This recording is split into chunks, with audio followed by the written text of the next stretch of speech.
Hi, welcome to Future Focus, a financial strategies podcast where we make the complex simple. My name is Troy Branch. I'm part of the Ameritas Advanced Planning team. I'm joined here again with my colleagues, Keely Jo French and Jacob Messick. Today, we're going to be talking about something we call executive compensation. Executive compensation is known by a bunch of different things, whether it's key person, executive benefits, non-qualified deferred comp. Well, I'm going to stop you right there, Troy. Before we lose our listeners, that sounds way complex. And I brought a gift for you today. You guys ganging up on me? Yeah. Okay. Well, what's that right there? That's our. Okay. So this is our jargon jar, right? So for those of you who don't know, this is our jargon jar. In our first episode, we sort of the foundation of Future Focus is keeping, is making the complex simple. So I'm going to do this under protest. So we try to avoid jargon, and we try to hold each other accountable when jargon comes up. I'm going to do this one under protest because I feel like I've been set up. Because non-qualified deferred comp or compensation is actually the name of the concept. I can't get around that. That's not jargon. That's a name. But I'm going to go ahead and do it, and this will have repercussions. So we'll go ahead and put that in for the jargon jar, and we'll figure out what we're going to do with the with what goes into the jargon jar later. But no, I'm going to remember this. Okay. Your wallet will. Where was I at? Non-qualified deferred compensation. Executive compensation also can, when we think about bonus programs, an employer just bonuses dollars out. We like to think about it, and what we've boiled it down to is something that we call recruit, retain, and reward. So just kind of, you're going to hear that over and over again: recruit, retain, and reward. And it comes from this idea that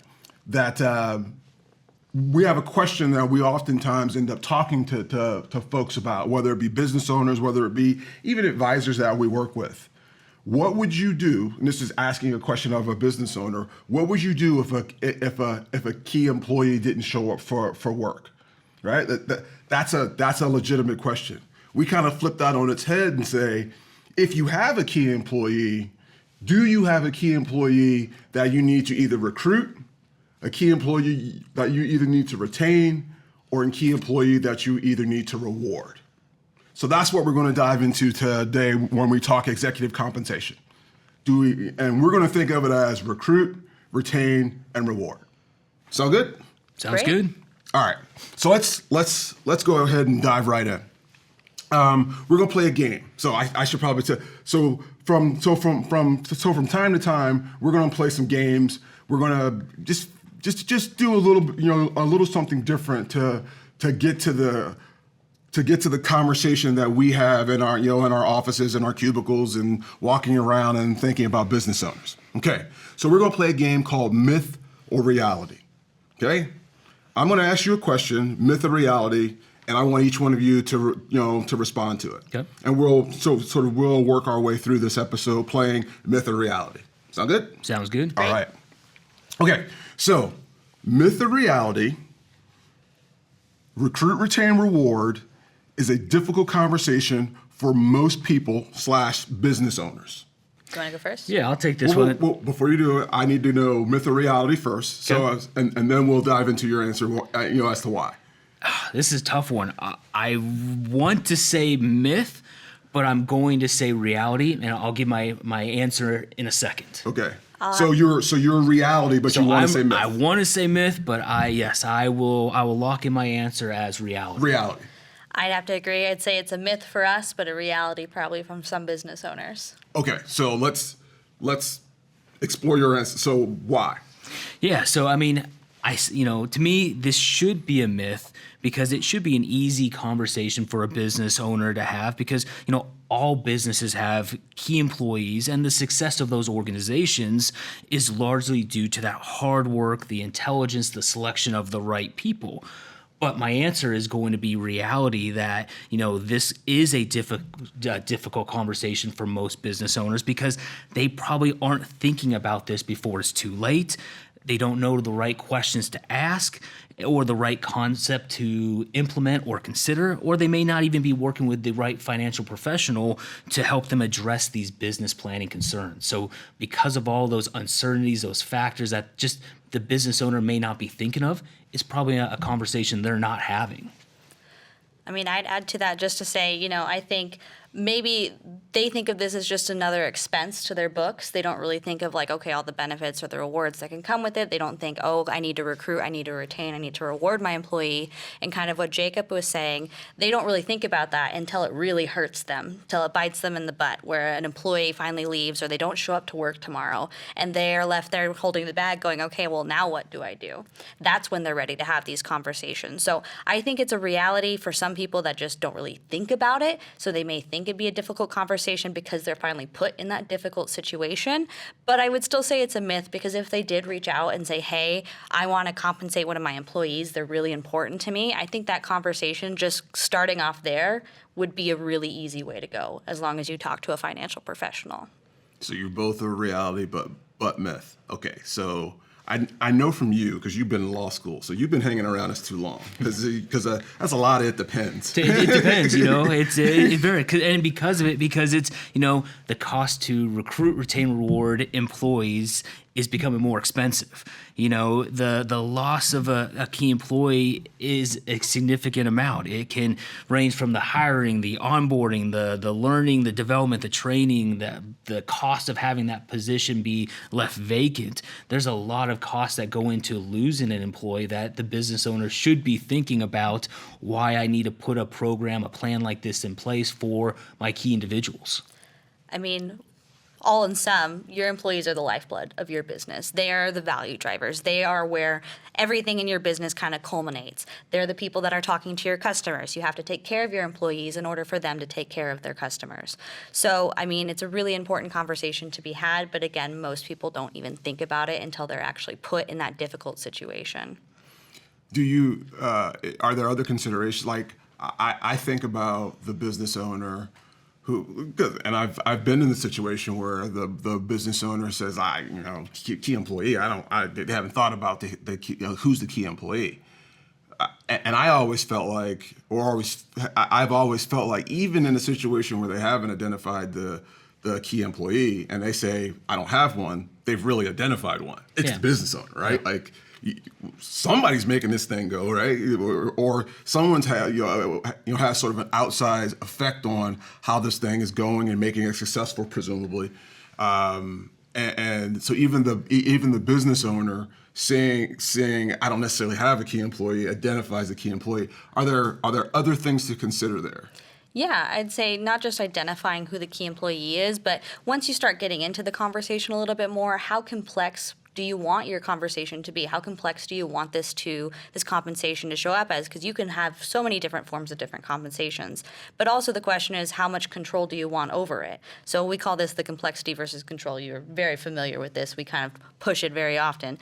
How much control do you want and how much complexity do you want? Because it's a trade-off there. If you want a lot more control, well, you're going to have to get a lot more complex. If you want less control, then it's going to be less complex, I guess. Would you add anything to that?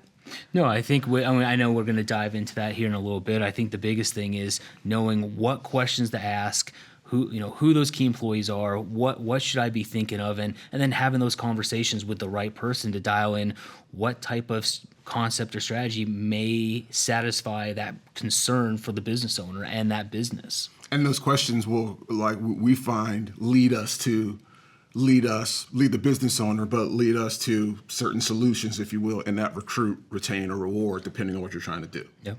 Sorry?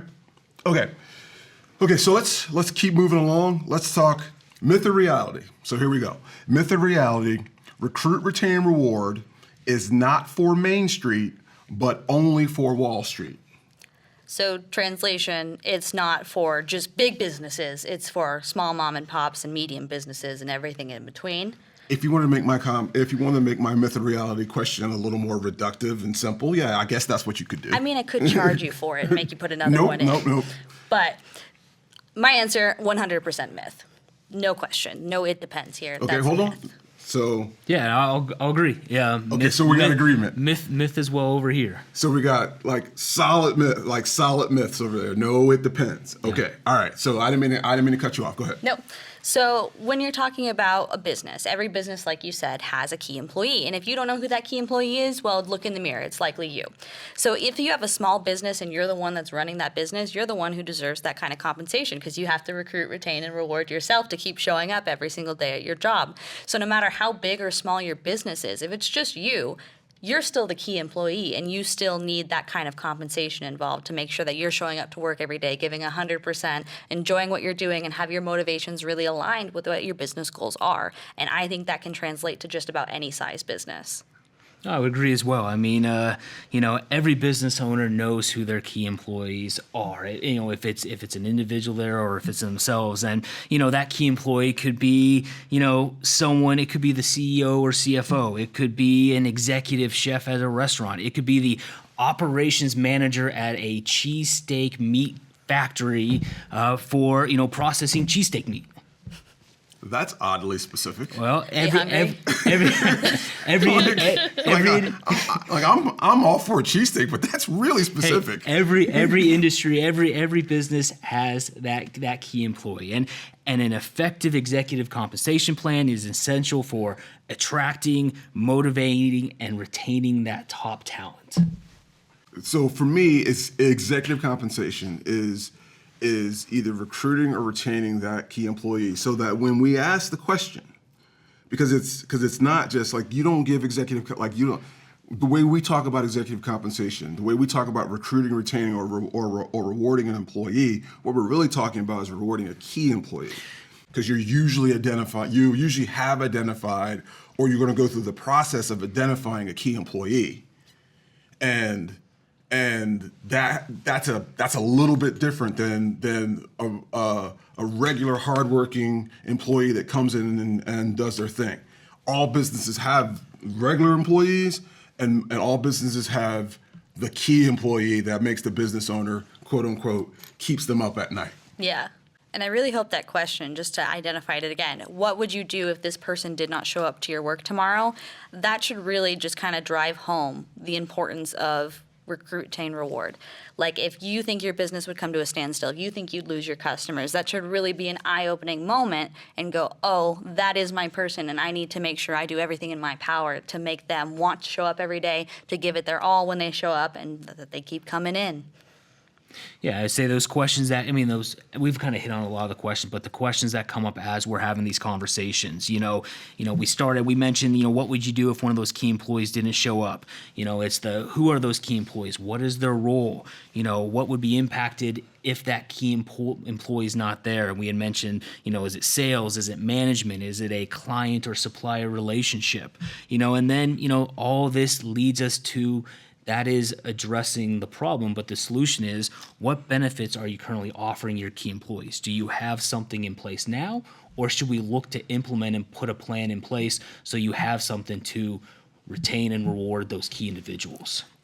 Go ahead. And I know we kind of talked about those tangible costs, like you might lose sales, you have to replace that employee, you have to pay the new person, etc. But we also didn't really mention the intangible costs, like employee morale. Like maybe you have your best buddy there at work that's the key person, and if they leave, you kind of lose all motivation to be there. That can really bring down everybody else on your team. It can cause a waterfall. It can make other people want to leave as well. Competitors can come in and kind of poach people if you're not too careful. There's a ton of intangible costs that can come with losing that key employee as well.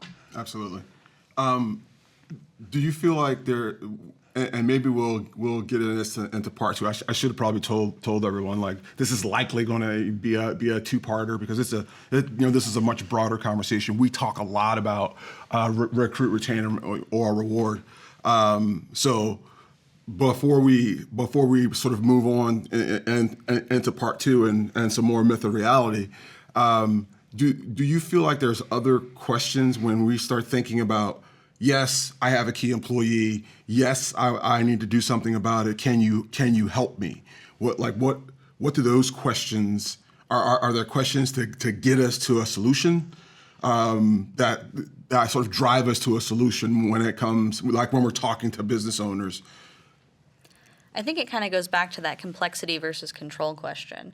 How simple do you want this to be? Because simplicity is usually a driving factor for most people, but the trade-off with simplicity is you have to give up some control. And that simplicity is a combination of just administration of the plan as well as cost. I think those two things, the conversation happens a lot of it. It's when we're talking about simplicity, those are the main factors that come up. Absolutely. Isn't it crazy how admin actually, because what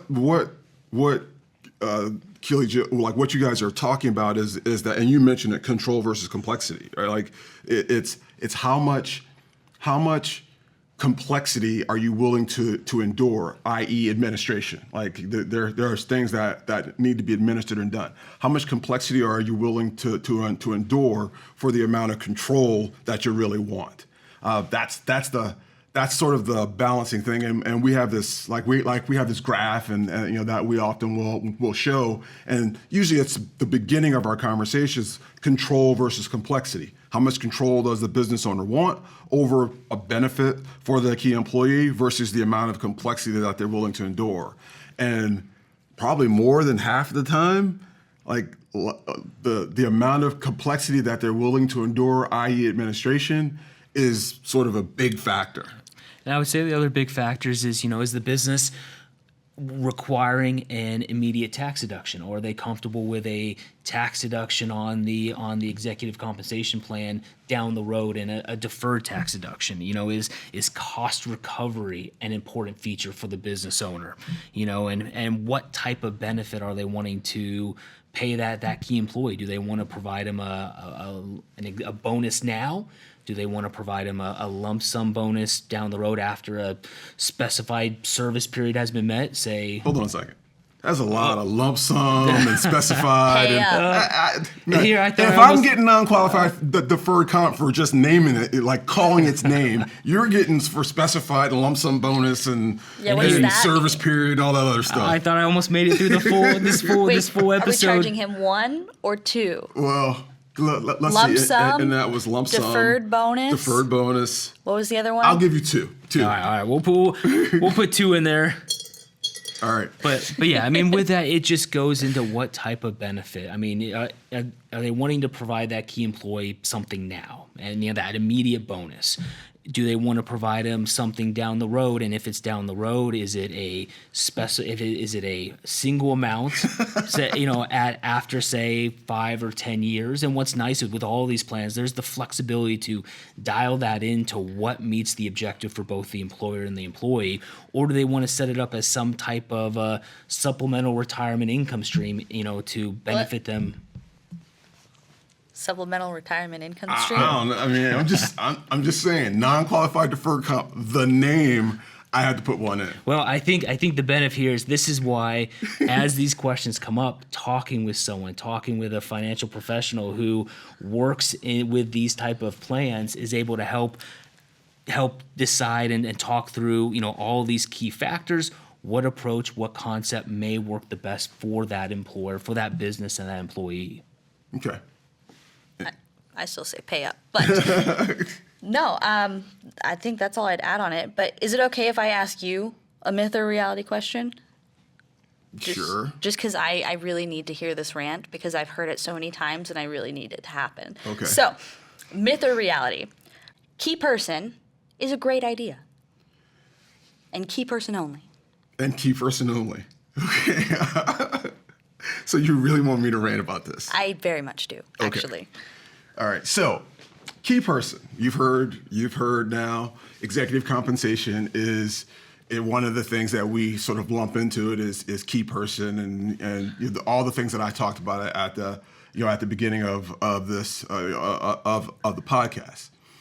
Key person sort of rankles me because if you think about what key person is, and the idea behind key person is this. I'm a business owner. I'll use Keely Joe as the example. Keely Joe, I'm the employer, you're the employee. I love what you do. All the things that Jacob just talked about, they enhance the business. I can't, I don't want to see my business without you being around. You're a key person, right? So here's what we're going to do. in traditional key person, not doing any of the other things that we often talk about in executive compensation, in today's executive compensation, you take key person and you say, Keely Joe, you do a great job.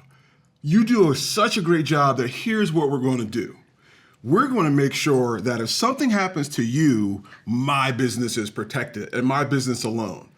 How's that sound? What's in it for me? Well, no. It's my business and you do a great job. So I acknowledge that you're a key person, but I'm going to make sure that my business is taken care of. Again, what's in it for me? Right. And that's my problem with key person. So that's the rant that she wanted, because this is not an unfamiliar conversation that we've had, I don't know, 1,000 times. Maybe. And so when we think about executive compensation and key person being as part of that, oftentimes we are talking about recruit, retain, reward as a concept and idea that's mutually beneficial for both the employer and the employee. And that's why and so it has elements of key person, obviously identifying who that key employee is, but it's not what we would consider we don't think about it as traditional key person. I think the big thing there is, depending on, if the employer is wanting some key person element, hey, there's a couple, there's some ways that we can accomplish that. Maybe it's cost recovery.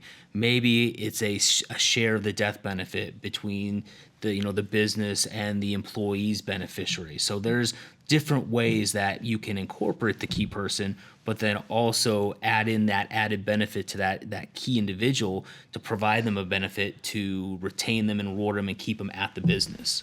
All right, so let me hold you there. Let's pause there and let's save that for part 2. Okay. Okay. All right. So I want to thank Keely Joe and Jacob Messick for part 1 of our conversation with executive compensation. Again, I'm Troy Branch. This is Future Focus, a financial strategies podcast. Thank you, and we'll look forward to seeing you in part 2.